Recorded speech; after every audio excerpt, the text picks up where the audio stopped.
When most people imagine the Beatles, a few classic images appear right away. The iconic logo, four sharp-looking young men in matching suits, crowds of fans screaming at airports, and Paul McCartney holding his trusty Hofner bass. Yet Paul's story has another side. Long before the world knew him as the group's melodic bassist, he was also a confident guitarist with real skill, and he had already left his mark on early rock recordings. In fact, he wasn't just meant to play guitar in the band's first lineup. He was originally set to be the lead guitarist. That plan changed during one of the Quarrymen's earliest shows. Paul had practiced a flashy number called Guitar Boogie, and nailed it every time in rehearsal. The others trusted him with the solo, and for a while everything went smoothly. But when the spotlight hit him on stage, his hands froze. The crowd stared. The moment grew too big, and he lost his nerve.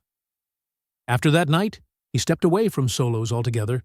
That opened the door for a young musician named George Harrison. Paul had known George from the local bus route.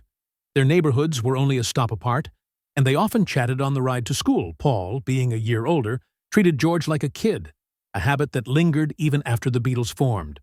While George stayed the younger one in Paul's mind, Ringo always seemed older and more mature with his car, beard, and suit.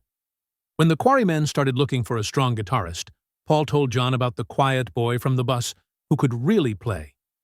They invited George to show what he could do.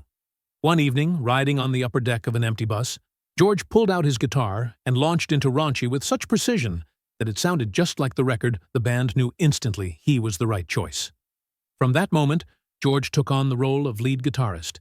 John still played the occasional solo in a Chuck Berry style, but George became the group's go-to player, shaping the sound that would soon travel far beyond Liverpool.